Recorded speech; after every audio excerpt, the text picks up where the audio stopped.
The hammer struck molten iron with such force that sparks flew like angry fireflies across the darkened forge, and Violet Thorne wiped the sweat from her brow with a forearm already streaked with soot, ignoring the whispers that drifted through the open doorway from the women gathered outside the general store across the dusty street of Belmont, Nevada. It was August 1876, and the summer heat made the forge nearly unbearable, but Violet had learned long ago that complaints changed nothing. Her father, Samuel Thorne, had been the finest blacksmith in 3 counties until consumption took him 6 months prior, leaving her alone at 22 with a business to run and a reputation that preceded her like a warning bell. The women of Belmont spoke of her in hushed tones, shaking their heads at her calloused hands and the way she hefted iron like it weighed nothing. The men looked past her as if she were invisible, or worse, regarded her with a mixture of pity and disdain. "No man wants a woman who can shoe his horse better than he can," Mrs. Patterson had said just last week, loud enough for Violet to hear. "That Thorne girl is too rough, too hard. She'll never find a husband acting like that."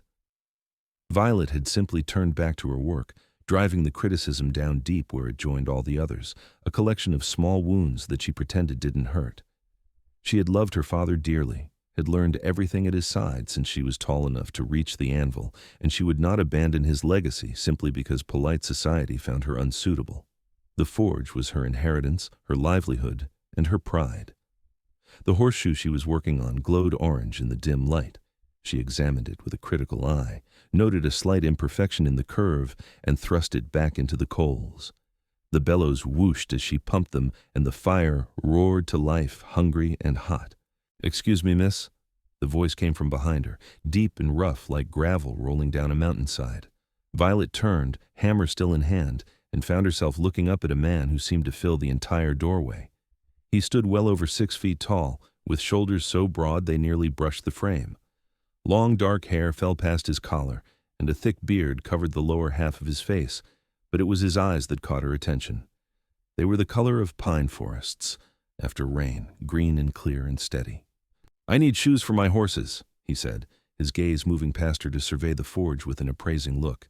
2 pack animals and a riding horse. I was told the blacksmith here does good work." "You were told right," Violet said, setting down her hammer and wiping her hands on her leather apron. "I can have them ready by tomorrow afternoon if you bring them by first thing in the morning." The man's eyes moved back to her, and one eyebrow rose slightly. "You're the blacksmith?" Violet felt her spine stiffen, bracing herself for the usual reaction, the dismissal or the crude comment or the demand to speak with the real blacksmith, meaning a man. "I am.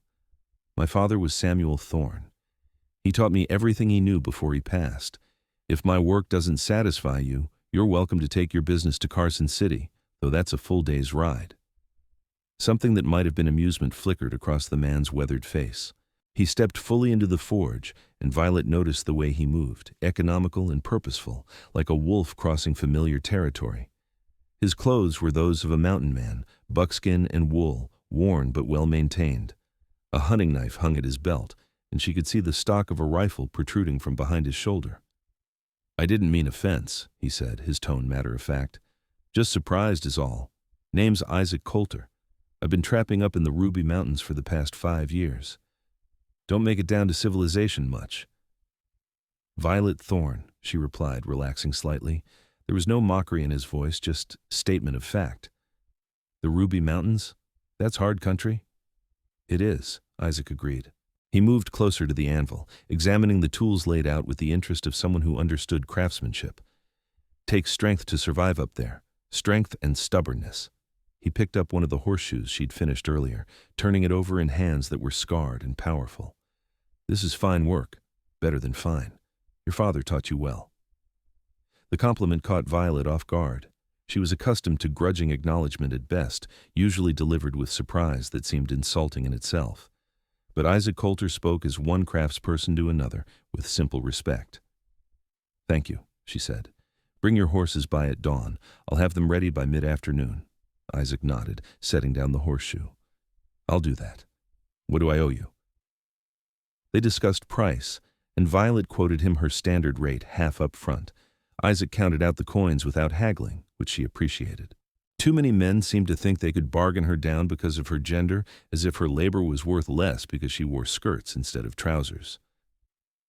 After he left, Violet returned to her work, but her mind kept drifting back to the mountain man. There had been something different about him, something in the way he'd looked at her forge and her work without judgment, only assessment, and there had been no pity in his eyes when he looked at her, no disdain, just that calm, steady regard. She finished the horseshoe and plunged it into the water barrel, where it hissed and steamed. The light outside was fading, painting the Nevada desert in shades of gold and amber. Violet banked the fire, cleaned her tools, and locked up the forge before heading to the small house behind it where she lived alone. That night, she lay in bed and listened to the coyotes singing in the hills, thinking about green eyes and a voice like distant thunder, and wondering why a simple transaction had left her feeling more seen than she had in months. Isaac Kolter arrived precisely at dawn, leading 3 horses down the main street of Belmont. Violet was already at the forge, having risen before first light, as was her habit. She'd fed and watered her own mare, eaten a quick breakfast of bread and cheese, and stoked the fire to the right temperature for working iron. "Morning," Isaac said, tying the horses to the hitching post outside the forge. "These are the 3 that need shoeing." Violet emerged from the forge, already wearing her leather apron and gloves. In the early morning light, she got a better look at the mountain man. He was perhaps 27 or 28, with the kind of weathered face that came from years spent outdoors in all weather.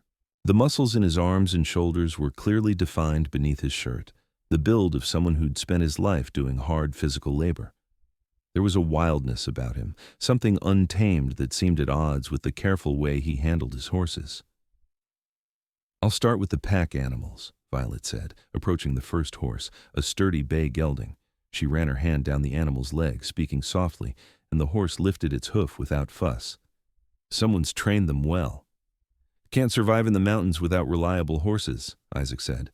He leaned against the doorframe, watching as she examined each hoof with practiced efficiency. "They're my partners up there, not just tools." Violet appreciated that sentiment.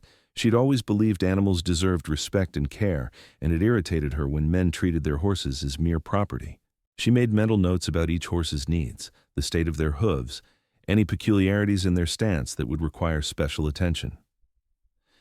"I'll have them ready by 3, she said. "You're welcome to wait in town or come back then." "I'll come back," Isaac said. "Need to pick up supplies anyway, and I wouldn't mind a decent meal that I didn't cook myself over a campfire."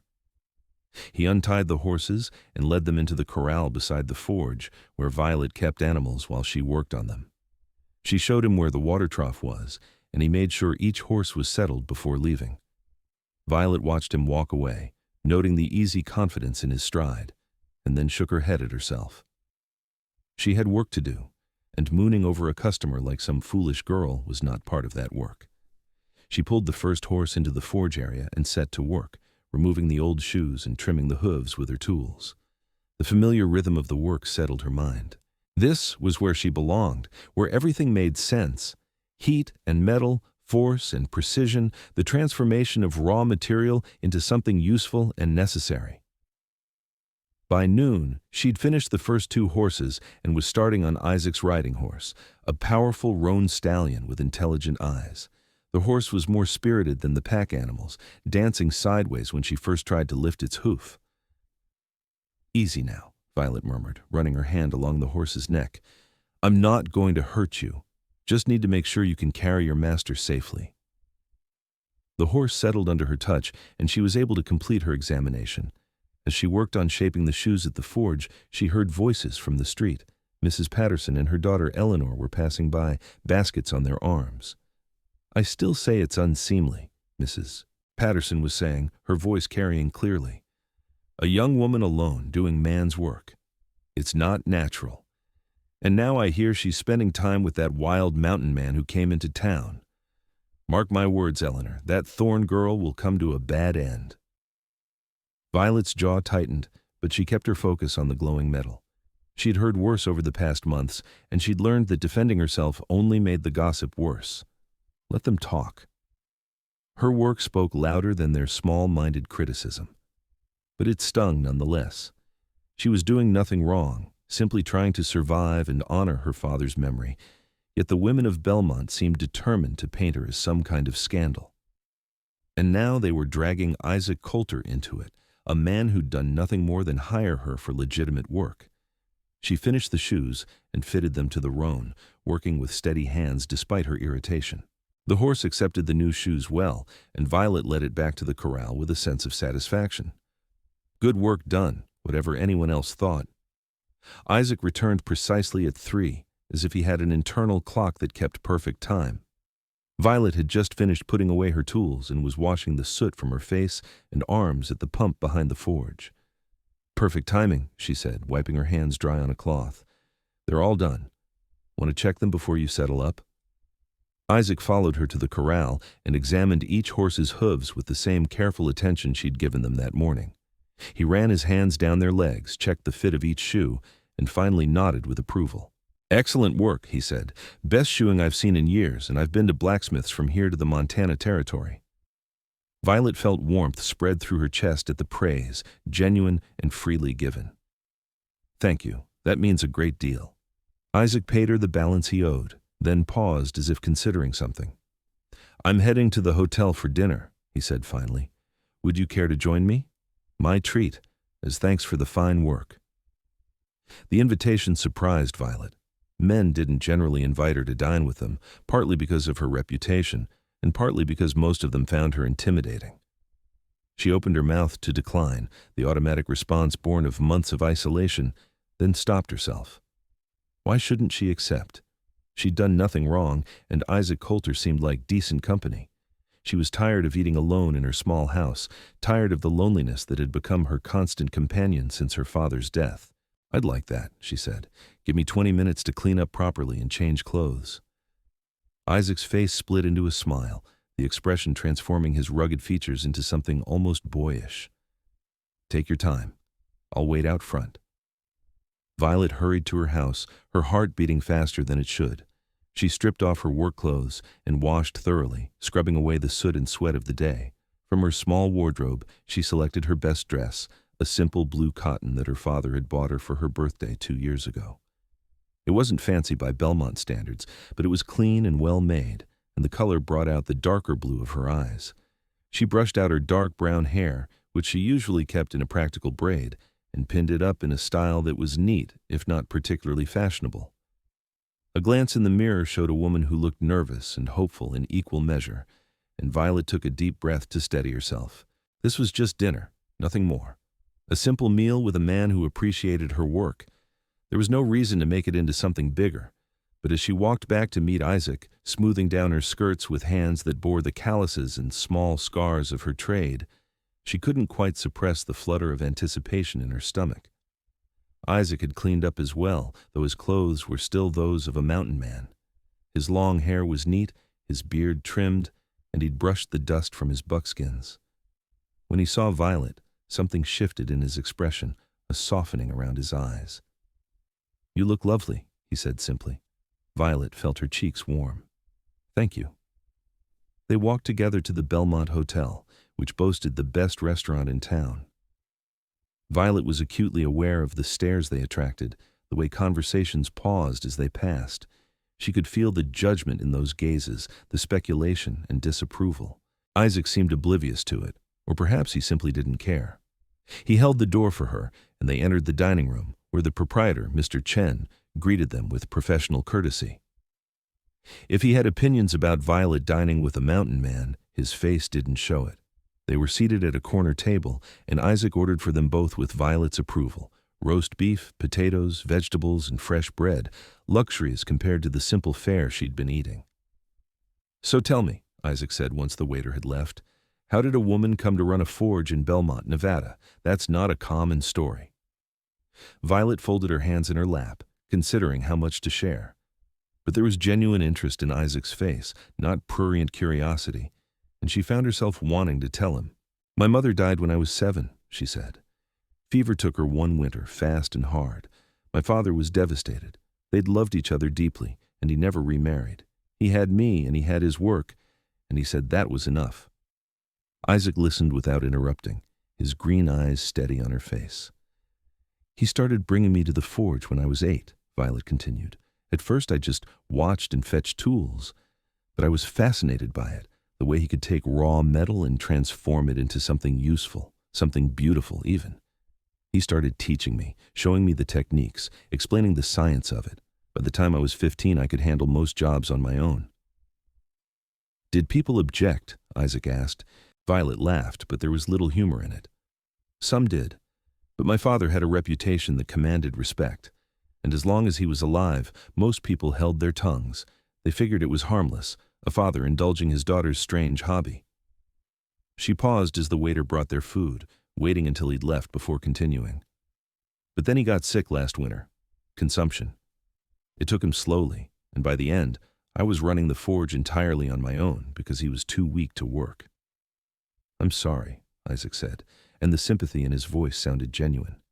Losing a parent is hard. Losing one you were close to is harder still.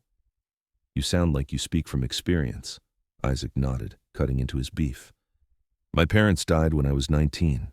House fire back in Missouri. I was out hunting when it happened, came back to find everything gone. His voice was level, but Violet could hear the old pain beneath it. That's part of why I went to the mountains. Couldn't stand to be around all those memories, all those places we'd been together. Needed somewhere new, somewhere that was just mine.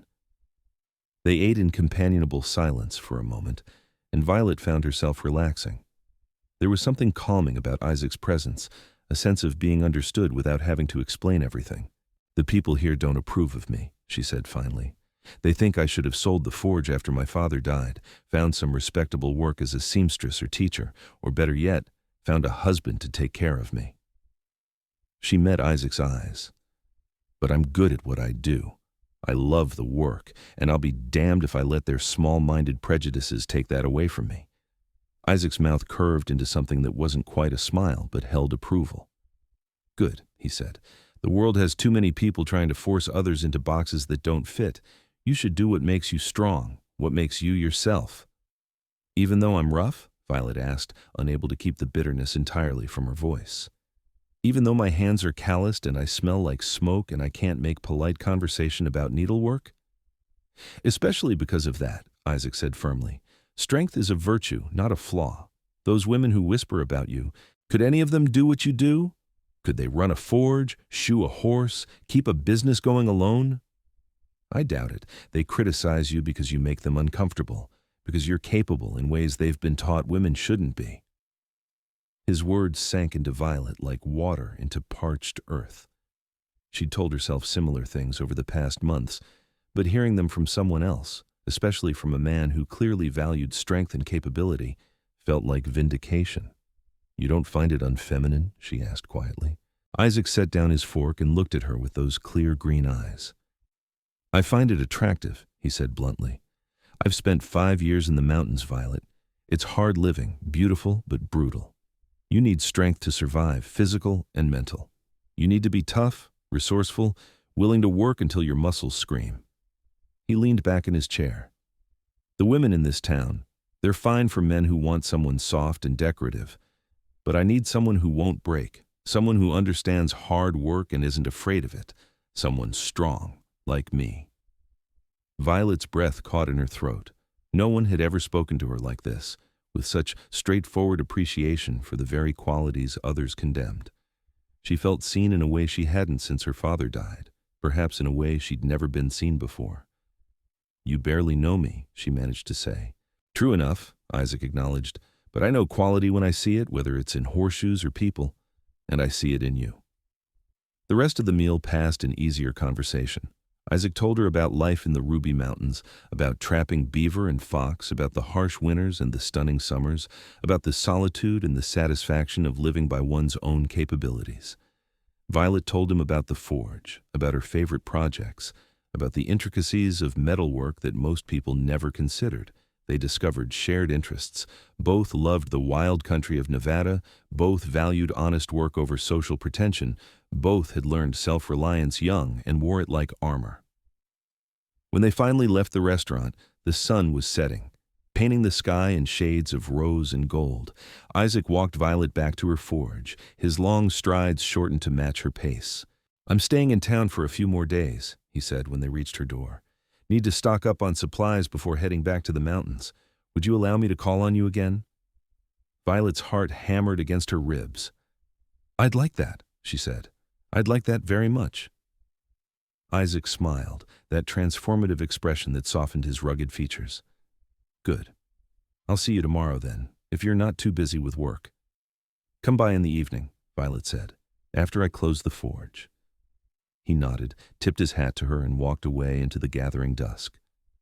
Violet watched him go, then went inside her small house and leaned against the closed door, a smile spreading across her face. For the first time in months, she felt something like hope. Over the next 3 days, Isaac became a regular presence at Violet's forge. He would appear in the late afternoon, sometimes bringing food from the hotel, sometimes just his company. He never interfered with her work, but he watched with genuine interest, asking intelligent questions about her techniques and methods. Violet found herself looking forward to his visits with an intensity that both thrilled and frightened her. She'd never felt this way about anyone before, this combination of excitement and comfort, anticipation and peace. Isaac made her laugh with his stories of mountain mishaps and wildlife encounters. He listened when she talked about her struggles running the business alone, and he treated her with a respect that felt like water in a desert. On the third evening, they sat outside the forge as the desert cooled around them, sharing a simple dinner of bread, cheese, and dried fruit. "I need to head back to the mountains tomorrow," Isaac said, and Violet felt her heart sink. "I've been away from my trapline too long already, but I'll be back in town come October to sell my furs and stock up for winter." "That's 2 months away," Violet said, trying to keep the disappointment from her voice. "I know." Isaac turned to look at her, his expression serious. "But I want you to know, these past few days have meant something to me. You mean something to me." Violet set down her food, her hands trembling slightly. "You mean something to me, too," she admitted. "More than I expected, more than I probably should after knowing you such a short time." "Time doesn't always matter," Isaac said. "Sometimes you just know when something's right." He reached out and took her hand, his calloused palm warm against hers. "I'm not good with fancy words, Violet. I'm a simple man who lives a hard life. But I see you, truly see you, and I like what I see. Your strength, your determination, your skill. The way you refuse to let the world make you small." "Isaac," Violet whispered, his name catching in her throat. "Will you wait for me?" he asked. "Will you let me court you proper when I come back in October? I know it's asking a lot to wait for a mountain man who can only come to town a few times a year, but I think we could be good together, you and I. We're cut from the same cloth, strong and stubborn." Violet thought about the lonely months ahead, about returning to her solitary existence, but she also thought about the way Isaac looked at her, the way he made her feel valued and seen. She thought about his quiet strength, his respect, the way he treated her as an equal. "I'll wait," she said. "Come back to me in October, Isaac Kolter." He lifted her hand to his lips and kissed her knuckles gently, a gesture that was both old-fashioned and deeply moving. "I'll count the days," he promised. They sat together until the stars came out, hands linked, talking about everything and nothing. When Isaac finally walked back to his hotel, Violet felt the ache of impending separation, but also the warm glow of possibility. The next morning, she rose early to see him off. Isaac was loading his pack horses in front of the general store, checking straps and provisions with practiced efficiency. When he saw Violet, his face lit up. "Couldn't leave without saying goodbye properly," Violet said. Isaac stepped close to her, and for a moment she thought he might kiss her. But they were in the middle of the street, and the good people of Belmont were already watching with interest. Instead, he cupped her face gently with one large hand. "Stay strong," he said. "Don't let them break you." "I won't," Violet promised. "You stay safe in those mountains." "Always do." He dropped his hand reluctantly and swung up onto his roan stallion. "October, Violet. I'll be back." She watched him ride out of Belmont, leading his pack horses until he was just a speck on the desert horizon. Then she turned back to her forge and her work, carrying the memory of his words and his touch like a secret treasure. The weeks that followed were the longest of Violet's life. She threw herself into her work with renewed energy, taking every job that came her way. She shod horses, repaired wagon wheels, crafted tools and hinges, and decorative ironwork. The physical labor helped pass the time and kept her mind occupied. But in the quiet moments, usually late at night when she lay in bed, she thought about Isaac.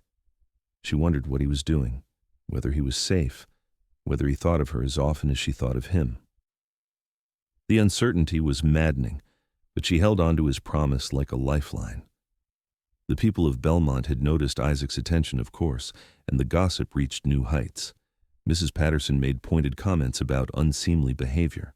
Eleanor Patterson, who was generally kinder than her mother, tried to warn Violet that mountain men weren't reliable, that she was setting herself up for heartbreak. "He'll forget about you once he's back in those mountains," Eleanor said one afternoon, her tone sympathetic but firm. "Men like that, they're not suited for civilized life or steady relationships. You should look for someone more appropriate, someone respectable." Violet had simply smiled and continued her work. Let them think what they wanted.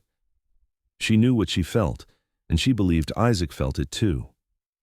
September came, bringing cooler temperatures and the first hint of autumn. Violet marked off each day on her calendar, counting down to October. She found herself preparing, though she tried not to be obvious about it. She mended her better dresses, practiced styling her hair in different ways, saved extra money so she could take time away from the forge if needed. She also worked on a special project in the evenings, when the forge was closed and she had privacy. Using her finest skills, she crafted a knife for Isaac, the blade perfectly balanced, the handle wrapped in leather she'd tooled herself with a pattern of mountains and pine trees. It was presumptuous, perhaps, to make him a gift, but she wanted him to have something to remind him of her, something useful and beautiful that showed what she could do. October arrived with clear skies and crisp mornings. Violet woke on the first day of the month with her heart racing, though she knew Isaac wouldn't arrive immediately. He'd said October, but he hadn't specified when, and the mountains were a week's ride away at least. Still, she found herself watching the road more than usual, her attention drifting from her work to the horizon. Days passed with no sign of him, and she began to doubt. What if Eleanor Patterson had been right? What if Isaac had forgotten about her, or changed his mind, or found someone else in his mountain solitude? But on the 8th day of October, as the sun was setting and Violet was cleaning up the forge, she heard the sound of hoofbeats. She looked up, her heart in her throat, and saw him riding down the main street of Belmont, leading his pack horses laden with furs. Isaac Kolter had come back. Violet dropped her tools and ran, forgetting propriety and the watching townspeople. Isaac dismounted in one smooth motion and caught her as she reached him, his strong arms wrapping around her and lifting her feet clear off the ground. "You came back," she said, her voice muffled against his chest. "I told you I would," Isaac replied, his voice rough with emotion. "I promised." He set her down but didn't let go, his hands on her waist, his eyes searching her face. "You're even more beautiful than I remembered," he said. "I thought maybe I'd built you up in my mind, made you more than you were. But I was wrong. You're everything." Violet felt tears prick her eyes, happy tears for once. "I have so much to tell you." "And I want to hear all of it," Isaac said. "But first let me get these horses settled and sell my furs. Then I'm all yours for as long as I can stay." They worked together to get his horses into the livery stable, and Violet introduced him to old Pete, the stableman, who managed the facility. Pete gave them a knowing look, but said nothing, just helped them get the animals comfortable and fed. Isaac spent the next day conducting his business, selling his furs to the trading post and stocking up on supplies for the winter. Violet worked at her forge, but she could feel his presence in town like a physical warmth. He stopped by twice, once to bring her lunch and once just to see her, and each time the sight of him made her heart skip. That evening, they had dinner again at the hotel, and this time, Violet didn't care who saw them or what they thought. She sat across from Isaac and felt like the luckiest woman in Nevada. "The mountains were lonely this year," Isaac said over their meal. "I've been going up there for 5 years, and it never bothered me before. But this time, all I could think about was you. Wondered what you were doing, whether you were safe, whether you'd changed your mind about a rough mountain man." "I never changed my mind," Violet said firmly. "Did you really doubt me?" "Maybe a little," Isaac admitted. "You're young, beautiful, talented. Seemed too good to be true that you'd want someone like me." Violet reached across the table and took his hand. "Isaac, you're the first person since my father died who's made me feel valued for who I am. not criticized for who I'm not. You see my strength as something positive, not something wrong. How could I not want you?" Isaac's fingers tightened around hers. "I need to be honest with you about something," he said. "My life in the mountains, it's not easy. The winters are brutal, the work is hard, and the isolation is real. If we're going to pursue this, really pursue it, you need to understand what you'd be getting into." "Tell me," Violet said. So Isaac told her about his life in detail, painting a picture that was both beautiful and harsh. He described his cabin in a high valley of the Ruby Mountains, small but solid, built by his own hands. He talked about the trap lines he ran, the long days of checking them in all weather.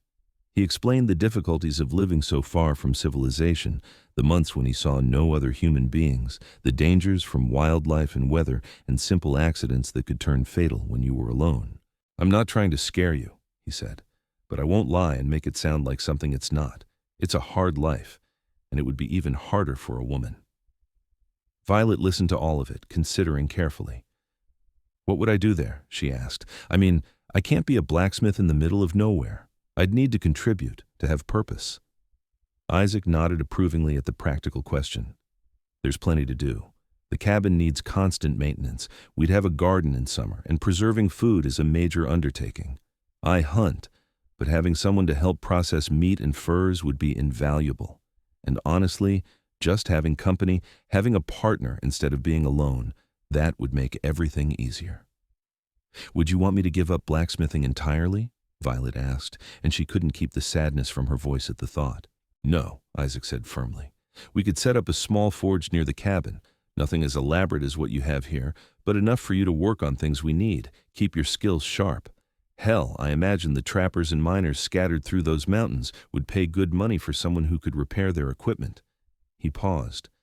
"I wouldn't ask you to give up who you are, Violet. That's the whole reason I want to be with you." They talked late into the night, discussing possibilities and practicalities.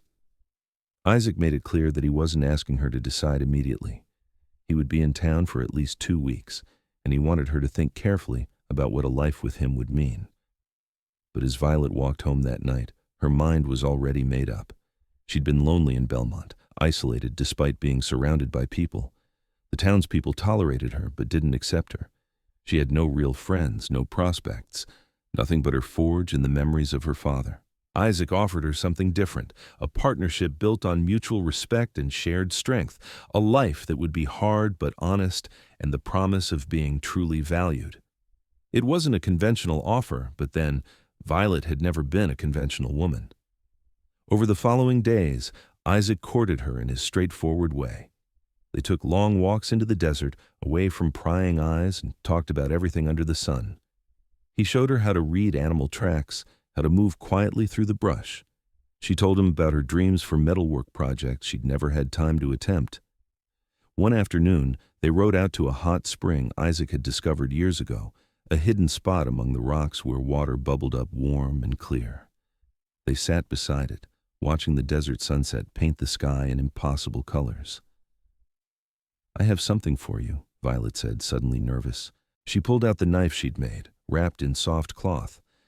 "I wanted you to have something from me, something that would be useful." Isaac unwrapped the knife slowly, and Violet watched his face as he examined it. He tested the balance, checked the edge, studied the tooled leather handle. When he looked up at her, his eyes were suspiciously bright. "This is beautiful," he said, his voice rough. "The best knife I've ever owned, and I've owned quite a few. You made this?" Violet nodded. "I worked on it in the evenings. I wanted it to be perfect." Isaac set the knife down carefully and pulled Violet into his arms. "Thank you," he said against her hair. "Thank you for seeing me, for valuing me. Thank you for this gift." They held each other as the stars came out, and Violet felt a sense of rightness settle over her. This was where she belonged, in the arms of this strong, kind man who understood her in ways no one else ever had. "Come with me," Isaac said suddenly. "When I go back to the mountains, come with me. We'll make a life together, the two of us. We'll be strong together." Violet pulled back to look at his face. "Are you asking me to marry you, Isaac Kolter?" "Yes," he said simply. "I'm asking you to be my wife, my partner, my equal in all things. I'm asking you to take a chance on a mountain man who can offer you hardship and hard work, but also freedom and respect and love." He cupped her face in his hands. "I love you, Violet Thorne. I think I loved you from the moment I saw you in that forge, covered in soot and completely confident in your skills. Say you'll marry me." Violet felt joy burst through her like sunshine. "Yes," she said, laughing and crying at the same time. "Yes, I'll marry you. I'll come to the mountains with you. I'll be your wife." Isaac kissed her then, a kiss that was tender and passionate and full of promise. Violet melted into it, into him, feeling like she'd finally found her home. They rode back to Belmont in the darkness, hands linked, making plans. They would marry as soon as possible, before Isaac needed to return to the mountains. Violet would sell her forge, or perhaps lease it to someone reliable who could run it in her absence. She'd pack up her essential belongings, her tools and clothes, and the few mementos of her father she couldn't bear to leave behind. The wedding took place 5 days later, in the small church at the edge of Belmont. The minister, Reverend Thomas, performed the ceremony with professional courtesy, though Violet could see the surprise in his eyes. The only witnesses were old Pete from the livery stable, who'd always been kind to Violet, and Mr. Chen from the hotel restaurant. Violet wore her best dress, the blue one she'd worn on her first dinner with Isaac, and she'd woven wildflowers into her hair. Isaac wore clean buckskins and a new shirt he'd bought specially for the occasion, his long hair neatly combed, his beard trimmed. As they stood before the altar and exchanged vows, Violet felt a sense of peace. She was promising her life to this man, leaving behind everything familiar. And she had no doubts. Isaac's hand was steady in hers, his voice clear and sure, as he pledged to love and honor her. When the minister pronounced them husband and wife, Isaac kissed her with a gentleness that made her heart ache. They were bound together now, legally and spiritually, and Violet felt the rightness of it in her bones. The people of Belmont had mixed reactions to the news. Mrs. Patterson declared it scandalous that Violet was running off to the mountains with a man she'd known less than 3 months. Eleanor wished her well, but looked worried. Most people seemed to think Violet was making a terrible mistake, throwing away her business and her life for a man who would probably abandon her in the wilderness. Violet didn't argue with them. She simply continued her preparations, working with Mr. Chen to lease the forge to his nephew, a young man who'd been looking for a place to establish himself. She sold most of her furniture and household goods, keeping only what she could transport on horseback. She packed her tools carefully, her hammers and tongs and the special implements her father had made. On the morning they were set to leave, old Pete came by to say goodbye. "You're a brave woman, Mrs. Kolter," he said, using her new name with respect. "I hope that mountain man of yours knows how lucky he is." "I think he does," Violet said, smiling, "and I'm lucky too." Isaac had purchased an additional pack horse to carry Violet's belongings, and they loaded it carefully, distributing the weight evenly. Violet took a final look at the forge that had been her whole world for so many years, feeling a pang of loss. But when she turned and saw Isaac waiting for her, strong and steady and sure, the pang faded. She was choosing a new life, a new adventure, and she was choosing it with a man who loved her for exactly who she was. They rode out of Belmont together in the early morning light, heading north toward the Ruby Mountains. Violet looked back once, seeing the small town receding behind them, and then turned her face forward toward her future. The journey to Isaac's cabin took 6 days. They traveled steadily but not frantically, Isaac pointing out landmarks and teaching Violet about the country they passed through. They crossed open desert, climbed through foothills, and finally entered the mountains themselves. The Ruby Mountains were beautiful, harsh and wild and stunning. Pine forests covered the slopes, interspersed with aspen groves that glowed gold in the autumn sunlight. Streams tumbled down rocky channels, clear and cold. Wildlife was everywhere. Deer, elk, eagles soaring overhead, and once a black bear that watched them from a distance before ambling away into the trees. Violet fell in love with the country immediately. It was so different from the flat desert around Belmont, so full of life and variety. She could understand why Isaac had chosen this place, why he kept coming back year after year. On the evening of the 6th day, they crested a ridge, and Isaac pointed down into a valley. "There," he said, "that's home." Violet looked and saw a small cabin nestled among the pines beside a stream. Smoke rose from the chimney. No, wait, there was no smoke. The cabin had been empty for months. It was just evening mist rising from the valley floor. They rode down into the valley as twilight gathered around them. The cabin was larger than Violet had expected, built of solid logs with a steep roof to shed snow. A small barn stood nearby, and there was a cleared area that must be the garden Isaac had mentioned. Isaac dismounted and helped Violet down, his hands on her waist. "Welcome home, wife," he said, and Violet heard the emotion in his voice. "It's perfect," she said, meaning it. They spent that first evening unloading the horses and getting settled. The cabin's interior was simple but well built. One large main room with a fireplace, a sleeping loft accessed by a ladder, a small root cellar for storage. Isaac had left it clean and orderly when he departed in the spring, and it needed only airing out and fresh provisions to be comfortable. Violet explored while Isaac started a fire and began preparing dinner. She noted the sturdy furniture, clearly handmade, the bearskin rug before the fireplace, the rifle and tools hung on the walls. A workbench stood in one corner, covered with the implements of Isaac's trade, knives, traps, awls for working leather. I know it's not fancy," Isaac said, watching her examine everything, "but it's solid and it keeps out the weather." "It's wonderful," Violet assured him. She came to stand beside him at the fireplace. "It's ours, and that makes it perfect." That night they consummated their marriage in the loft, with the sounds of the forest around them and starlight streaming through the window. Isaac was gentle with Violet, patient and caring, and she felt cherished in a way she'd never experienced. Afterward, they lay tangled together, talking quietly about their plans for the winter and the life they would build together. The weeks that followed fell into a rhythm. Isaac taught Violet the skills she needed for mountain life: how to hunt and fish, how to preserve meat and vegetables, how to recognize dangerous weather signs. Violet proved to be a quick study, strong and capable, and unafraid of hard work. She also set up her forge, a smaller version of what she had had in Belmont, but functional. Isaac helped her build it near the barn, using stones from the stream for the hearth. She began working on projects they needed: hinges for the barn door, hooks for hanging game, repairs to Isaac's traps. Word spread through the scattered mountain community that Isaac had brought back a wife, who was also a blacksmith, and other trappers and miners began stopping by with work. Violet found herself busier than she'd expected, crafting and repairing tools, shoeing horses, even making decorative items when requested. She charged fair prices, and the additional income was welcome. Winter came early to the Ruby Mountains that year.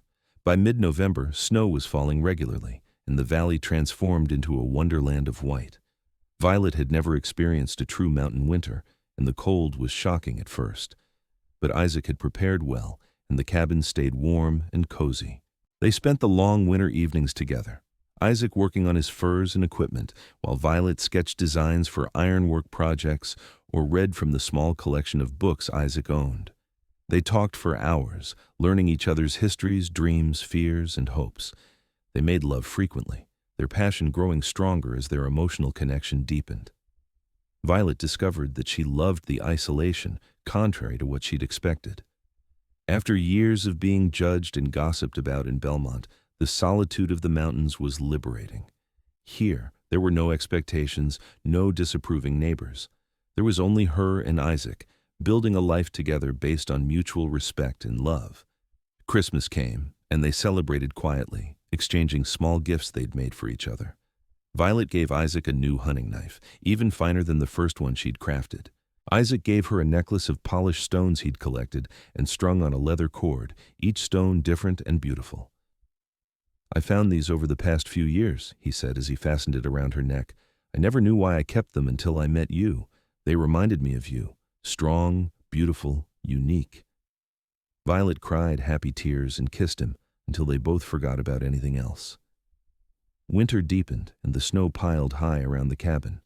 There were difficult days when the weather was so harsh they couldn't venture outside, when they had to ration firewood and trust that their preparations would see them through. But there were also magical days when the sun came out and transformed the snow into a field of diamonds, when they would snowshoe through the forest together, marveling at the pristine beauty. In late February, Violet realized she was pregnant. She'd missed her monthly courses twice, and there were other signs she'd learned to recognize from helping neighbors back in Belmont. She told Isaac one evening after dinner, watching his face carefully for his reaction. Isaac's eyes went wide, and then a smile spread across his face that was pure joy. "Truly?" he asked. "We're going to have a child?" "Truly," Violet confirmed, and then she was swept up in his arms, held tight against his chest as he laughed with delight. "A baby," Isaac said, wonder in his voice. "Our baby. Violet, this is the best news imaginable." They spent the rest of the evening making plans. The baby would be born in late October or early November, as best Violet could calculate. They would need to prepare, build a cradle, stock up on supplies. Isaac insisted they would go down to the nearest town when Violet was close to her time, so she would have access to a midwife or doctor. "I won't risk you or the baby," he said firmly. "We'll do this right." Spring came slowly to the mountains, the snow melting gradually to reveal the valley underneath. Violet's pregnancy progressed normally, and she found that the physical work of mountain life kept her strong and healthy. Her body changed, her belly swelling with their child, and Isaac treated her like she was precious and fragile. "I'm not going to break," Violet would tell him when he tried to stop her from lifting something or working at the forge. "I know," Isaac would reply, "but humor me. You're carrying our child. Let me take care of you." It was a new experience for Violet, being cared for so attentively. She'd been independent for so long, always having to be strong and capable. Learning to accept help, to lean on Isaac when she needed to, was harder than she'd expected, but it was also deeply comforting. By summer, Violet's pregnancy was obvious, and the occasional visitors to their valley would congratulate them. An old trapper named Silas, who'd known Isaac for years, brought a hand-carved rattle as a gift. "You done good, Isaac," Silas said, looking at Violet with approval. "Got yourself a fine, strong woman. She'll give you strong children." Summer in the mountains was glorious. The garden flourished under Violet's care, and she spent hours tending it, enjoying the warm sun on her face. She continued working at the forge, though Isaac had taken over the heavier jobs. She found that pregnancy hadn't diminished her skills, only required some adjustments for her changing body. In early September, they made the journey down from the mountains to the town of Elko, a larger settlement than Belmont with a real doctor. The trip took longer than usual because of Violet's condition, but they traveled carefully and arrived safely. They rented a room at a boarding house, and Isaac arranged for Dr. Morrison, the local physician, to attend Violet when her time came. Dr. Morrison examined her and pronounced both mother and baby healthy. "You're strong, Mrs. Kolter," he said approvingly. "I don't anticipate any complications, but I'm glad you came down from the mountains. Childbirth is unpredictable, and it's best to have help nearby." They settled into Elko to wait. Isaac found work helping at the livery stable, unwilling to be idle. Violet rested and prepared, sewing clothes for the baby and trying to contain her nervous excitement. On October 20th, as the autumn leaves turned gold and red, Violet's labor began. It was long and difficult, lasting through the night and into the next day. Isaac paced outside the room like a caged wolf, desperate and helpless, while Dr. Morrison and a local midwife named Mrs. Fletcher attended his wife. Finally, in the late afternoon, the sound of a baby's cry rang out. Isaac burst into the room, not caring about propriety, and found Violet exhausted but smiling, holding a squalling infant wrapped in a blanket. "A son," she said, her voice hoarse but triumphant. "We have a son, Isaac." Isaac approached slowly, awed by the tiny life Violet held. The baby had stopped crying and was looking around with dark, unfocused eyes. Isaac reached out one finger, and the baby grasped it with a grip that was surprisingly strong. "He's perfect," Isaac whispered. "You're perfect. Thank you, Violet. Thank you for this gift." They named him Samuel, after Violet's father, with the middle name of Silas, after the old trapper who'd been kind to them. Little Samuel was indeed strong, nursing well and growing quickly. Dr. Morrison pronounced him healthy, and after 2 weeks of recovery, the new family made the journey back to their mountain valley. Life with a baby was both wonderful and exhausting. Samuel demanded constant attention, crying when he was hungry or uncomfortable or simply wanting to be held. But Violet and Isaac adapted, taking turns caring for him, marveling at every little development, his first smile, the way his eyes focused and tracked movement, the strength in his tiny limbs. Winter came again, and they settled into a new rhythm, their family of 3 cozy in the cabin. Violet found that she could still work at the forge, timing her projects around Samuel's needs. Isaac was a devoted father, patient and gentle with his son, singing old songs to him and carrying him in a sling against his chest when Violet needed to rest.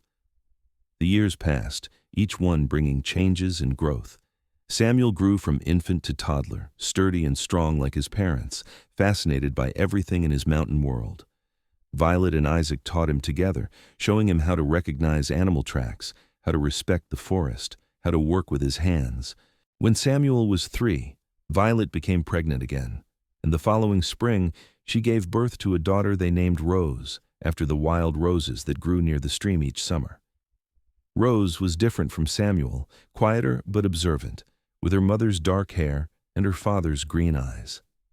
Life in the mountains was hard but deeply satisfying. Violet's forge remained successful, providing extra income and keeping her skills sharp. Isaac's trapping continued to be profitable, and between them, they built a comfortable life. They expanded the cabin, adding a room for the children, and built a better barn for their growing collection of animals. The children thrived in the mountain environment, growing strong and capable. Samuel showed an interest in his father's trapping work, while Rose was fascinated by her mother's forge, watching with serious eyes as Violet shaped metal. When Samuel was 8 and Rose was 5, Violet surprised Isaac with the news that she was pregnant again. This third child, another son they named Thomas, was born in the summer and proved to be a perfect combination of his siblings, as sturdy as Samuel and as thoughtful as Rose. Through it all, Violet and Isaac's love deepened and matured. They had their disagreements, of course, the inevitable conflicts that arose from living in close quarters and facing challenges together. But they'd learned to communicate, to respect each other's strengths, to work as true partners. On quiet evenings, after the children were asleep, they would sit together and remember the early days of their courtship, how quickly they'd fallen in love, how right it had felt despite the short time they'd known each other. "Do you ever regret it?" Isaac asked once, his arm around Violet as they watched the fire. "Leaving Belmont, giving up your forge there, coming to the mountains with me?" Violet looked at him, at his face that was dearer to her than anything, at the life they'd built together in this wild, beautiful place. She thought about her 3 sleeping children, about the work she did that she loved, about the respect and partnership she and Isaac shared. "Never," she said firmly. "Not for a single moment. This is where I belong, with you. You saw me when no one else did. You valued my strength instead of condemning it. You gave me a life where I could be fully myself." She kissed him softly. "I love you, Isaac Kolter. I love the life we've made together." "I love you too," Isaac replied, pulling her closer. "You're the strongest, most capable, most beautiful woman I've ever known. Every day with you is a gift." Years continued to pass. Samuel grew into a young man, tall and strong like his father, skilled at trapping and hunting. At 19, he married the daughter of a neighboring trapper and built his own cabin in a valley nearby, staying close to his parents. Rose developed into a remarkable blacksmith, her skills eventually surpassing even Violet's. She had her mother's determination and her father's patience, and word of her abilities spread through the mountains and beyond. At 21, she married a miner who respected her work and supported her ambitions, and they built a forge in a small mining town where Rose's skills were in high demand. Thomas, the youngest, proved to have a wandering spirit. At 18, he left the mountains to explore the wider world, promising to return but needing to find his own path first. Violet and Isaac let him go with their blessing, understanding that each child had to forge their own way. As Violet and Isaac entered their 50s, they found themselves alone in the valley once more, their children grown and gone to their own lives, but remaining close enough to visit regularly. The cabin felt empty at first, but they quickly rediscovered the joy of being just the 2 of them. They were grandparents now, Samuel and his wife having provided them with 2 grandchildren, with more likely to come. Rose was pregnant with her first child. The legacy Violet and Isaac had built together was continuing, growing, spreading through the mountains they loved. On an autumn evening, much like the one when they'd first arrived in the valley all those years ago, Violet and Isaac sat outside the cabin, watching the sunset paint the sky in shades of gold and crimson. They were older now, their bodies bearing the marks of a life of hard work, But they were still strong, still capable, still deeply in love. "Do you remember what you said to me that first night in Belmont?" Violet asked, her hand in Isaac's. "About wanting someone strong like you?" "I remember," Isaac said, bringing her hand to his lips. "And I was right. You are strong like me. Stronger, maybe. You left everything you knew to build a life with a mountain man you barely knew. You adapted to this harsh country, raised 3 wonderful children, maintained your craft, and never lost yourself in the process. You're the strongest person I know, Violet." "We're strong together," Violet corrected gently. "That's what matters. Separately, we might have survived. But together, we've thrived." They sat in comfortable silence, watching as stars began to appear in the darkening sky. The valley around them was peaceful, the stream gurgling softly, an owl hooting somewhere in the forest. This place had been their home for over 30 years, the setting for all their joys and struggles, the foundation on which they'd built their family. "I was thinking," Isaac said eventually, "that maybe we should make one more trip down to Belmont before winter. I'd like to see what's become of the place, show you where we started." Violet considered this, intrigued by the idea. "I haven't been back since we left. I wonder if anyone we knew is still there." "Only one way to find out," Isaac said with a smile. So in October, they made the journey south, retracing the path they'd taken as newlyweds 3 decades earlier. The country had changed some, with more settlements and better roads, but the essential character of the Nevada landscape remained the same: stark, beautiful, unforgiving. Belmont was larger than Violet remembered, more prosperous, with new buildings and businesses, but the old landmarks were still there, including the forge where her father had taught her his trade. It was still operating, run now by Mr. Chen's nephew and his son, who'd maintained it well. They walked through the town, anonymous among the crowds, and Violet felt like a ghost visiting her past. This place had once been her entire world, and now it felt small and distant, a chapter of her life that was complete. They stopped at the cemetery on the edge of town where Violet's father was buried. She laid wildflowers on his grave, tears streaming down her face. "I hope you're proud of me, Papa," she whispered. "I kept your legacy alive in my own way. I married a good man, had a good life. I stayed strong, like you taught me." Isaac stood beside her, his arm around her shoulders, giving her the support she needed. When they finally left the cemetery, Violet felt a sense of peace. She had honored her past, but her future was in the mountains with Isaac. They spent one night at the hotel, the same one where they'd had their first meal together. Sitting in the restaurant, now run by Mr. Chen's daughter, they reminisced about that evening, how nervous and hopeful they'd both been. "Did you know then that we'd end up here?" Violet asked, "married for over 30 years with 3 grown children?" "I knew I wanted it," Isaac replied. "I knew you were special, that what I felt for you was different from anything I'd experienced before. But know it for certain? No, I had hope, not knowledge." "I knew," Violet said softly. "Something in me recognized something in you. We were 2 of a kind, Isaac. 2 people who didn't quite fit in the regular world, but fit perfectly with each other." They returned to their mountain valley with renewed appreciation for the life they'd built. The years continued to pass, gentle and full. They watched their grandchildren grow, welcomed more grandchildren as their children expanded their own families. They continued to work, though less strenuously than before, still finding satisfaction in using their skills and knowledge. When Violet turned 60, Isaac threw her a party, inviting all their children and grandchildren, the scattered trappers and miners who'd become friends over the decades. It was a joyous celebration, the cabin full of laughter and love, testimony to the life they'd built. That night, after everyone had left or bedded down in various corners of the cabin and barn, Violet and Isaac slipped away to sit by the stream, the water silver in the moonlight. 60 years old, Violet marveled. When I was young in Belmont, covered in soot and swinging a hammer, I never imagined I'd live to see 60. Never imagined I'd have all this. "You've earned every bit of it," Isaac said. He was 65 now, his dark hair mostly gray, his beard silver, but his green eyes were as clear and steady as ever.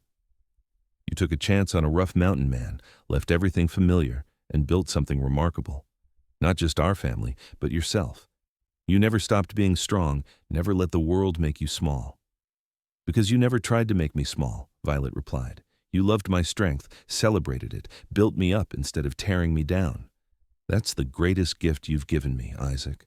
Not this life in the mountains as much as I love it, but the freedom to be fully myself." They kissed in the moonlight, two people who'd grown old together, who'd faced hardship and joy side by side, who'd built a legacy of strength and love that would continue through their children and grandchildren. More years passed, and as Violet and Isaac moved into their 70s, they slowed down but never stopped. They still tended their garden each summer, still worked at small projects, still greeted each day with gratitude. Their children visited regularly, often bringing grandchildren who would stay for weeks in the summer, learning the ways of the mountains from their grandparents. Samuel, now in his 50s, had become a respected figure in the mountain community, known for his trapping skills and his fair dealing. He often said that his parents had shown him what a real partnership looked like, and he'd tried to build the same with his own wife. Rose, approaching 50, had achieved a reputation that extended far beyond the mountains. People traveled days to have her craft items, and she'd trained several apprentices, passing on the skills her mother and grandfather had taught her. She always credited her success to the example her mother had set, showing that women could be master craftspeople if given the chance. Thomas, the wanderer, had eventually settled in San Francisco, where he'd become a successful businessman. But he returned to the mountains every summer, bringing his wife and children to stay with Violet and Isaac, reconnecting with his roots. On a spring morning in their 75th and 70th years, respectively, Violet and Isaac woke in their loft bedroom to find the world covered in a late snow, everything pristine and white. They dressed warmly and made their way outside, marveling at the beauty. "Remember our first winter here?" Violet asked, her breath puffing white in the cold air. "How scared I was of the snow, of the isolation." "You were never scared," Isaac corrected with a smile. "Nervous, maybe, uncertain, but not scared." "You've never been scared of anything, Violet Kolter." "I was scared of one thing," Violet admitted. "I was scared of never being truly seen, of living my whole life being judged and found wanting. But then I met you, and you saw me. Really saw me. You still see me, after all these years." Isaac took her in his arms, right there in the snowy clearing, and held her close. They were old now, their bodies bent and weathered, but their love was as strong as it had been that first night in Belmont when a mountain man had walked into a forge and found his match. "I'll always see you," Isaac promised. "You're strong like me, Violet. We recognized each other from the start, two souls that belonged together." They stood together in the snow, two people who'd defied expectations and built something lasting. The townspeople of Belmont had whispered that Violet was too rough, too hard, too unsuitable. But Isaac had seen her strength and loved her for it, and together they'd created a life rich with purpose and joy. As the sun broke through the clouds, turning the snow to diamonds, Violet and Isaac walked back to their cabin hand in hand. Their story wasn't one of softness and ease, but of strength recognized and celebrated, of two capable people choosing to face life together. And in the end, that had made all the difference. Inside the warm cabin, they made breakfast together, moving around each other with the ease of long practice. They talked about the day ahead, the small tasks and simple pleasures that filled their time. And as they sat together eating, watching the snow melt in the strengthening sunlight, they knew that they'd been blessed beyond measure. Not because their life had been easy, it hadn't been, but because they'd found in each other a perfect complement, a true partner, someone who understood that strength was beautiful, that roughness could be grace, that being different was something to celebrate rather than hide. Violet looked at Isaac across the table, at this man who'd changed her entire world, and smiled. He smiled back, and in that moment, everything they'd built together, everything they'd overcome and achieved and created, was present between them. They had been young once, two people finding each other in a dusty Nevada town. They'd taken a chance on love, on partnership, on building something new. And now, in the autumn of their lives, they could look back and know that it had been worth every hardship, every challenge, every moment of doubt. Because they'd been right from the start. They were strong, both of them, and together they were unstoppable. The sun climbed higher in the sky, the snow continued to melt, and in a small cabin in the Ruby Mountains, two people who'd loved each other for decades continued their quiet, extraordinary life together, proof that sometimes the greatest adventures come from the simplest choices: to see someone truly, to value strength over conformity, and to build a life based on mutual respect and enduring love.